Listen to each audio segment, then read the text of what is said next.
involved. It was straight bottle. The mixer was gone. Kenny took a shot. He handed the bottle to Bimbo. And when Bimbo got ready to hand me the bottle, who is Bimbo? Bimbo is Roger Johnson.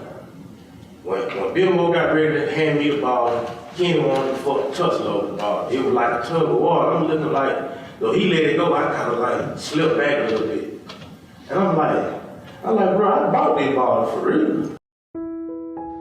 Hey guys, and welcome back to Crime Journal. Please don't forget to like, comment, and subscribe. Now let's get into the case.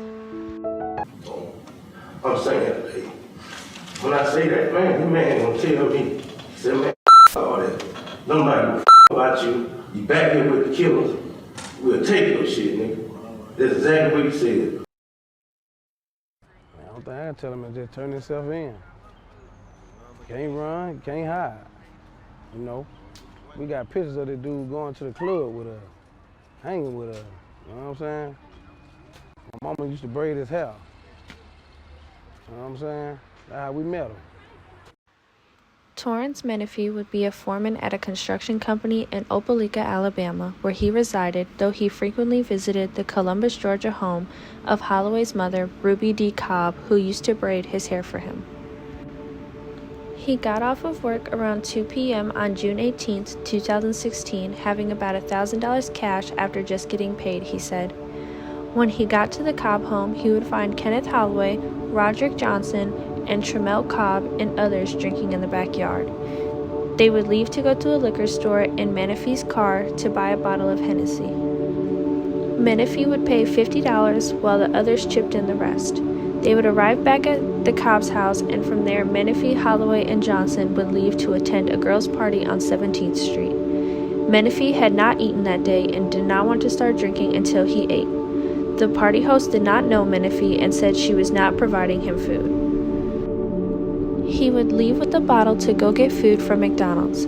Holloway would call Menifee about 2 to 3 times while he was gone, and he immediately wanted the bottle as soon as he returned to the party.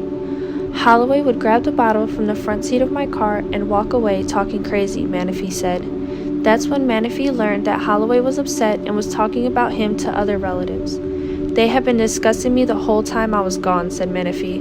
When Holloway would return with the bottle, Johnson would take a sip and hand the bottle to Menifee.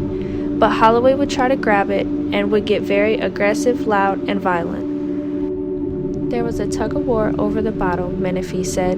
He tried to calm Holloway down by saying, I got nothing but love for you, brother, but that didn't seem to work. Holloway would threaten him, saying, You're back here with the killers now. Menifee would testify in court. Holloway first reached for Menifee's cell phone that was clipped to his waist on his right side, and then for his gun holster on his left side. That's when Menifee added, I just shot him dead in his chest. Tremel Cobb was trying to separate the two at the time with his arms fully stretched between them. Cobb said in court he could feel the heat from the bullet as it passed him, and then he heard his brother curse. Holloway was pronounced dead at 10:45 p.m. Menifee later surrendered to police, turning over his .40 caliber Smith & Wesson handgun and his permit to carry a concealed weapon, and charged with 2 counts of murder and 1 count each of aggravated assault and using a gun to commit a crime. Ballistic testing matched the gun to the bullet casing that was found at the scene. The murder case trial would keep being postponed due to COVID-19 lockdowns and a conflict of interest caused by former District Attorney Stacey Jackson after it was found out she was providing the defendant counsel in private practices. Gregory Winters of the Houston District Attorney's Office has now been assigned to the case. Menifee now has a new attorney, Anthony Johnson. It would be 7 years until the trial would start for the murder of Kenneth Holloway. The district attorney would start his opening statement with, I expect the evidence will show it clearly of who killed him. I expect the issue to be, was it self-defense? Anthony Johnson told the jury that as Menifee and Holloway argued, Holloway told him, You're back here with the real killers now, as he reached for Menifee's gun. And that is when he would let off the fatal shot, killing Holloway.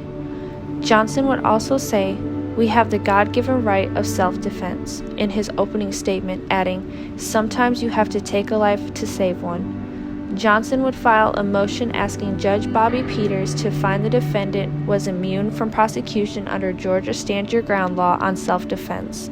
But Peters would deny the motion after a past court hearing that was held February 17th. Between friends that turned deadly on Saturday night. The victim's brother speaking only to Newsletter 9's Rosalind Giles, and she joins us now with more on this shocking story and this new reaction. Exactly, Jason. Kenneth Holloway Jr. lost his life Saturday night while at a party at 17th and Casita. Holloway's brother, Tremel Cobb, says he was also at that party and saw his brother get shot and take his last breath. But what Cobb doesn't understand is why it happened. Police have named Holloway's friend, Torrance Menifee, as the alleged gunman. Cobb says Menifee and Holloway were friends and came to the party together.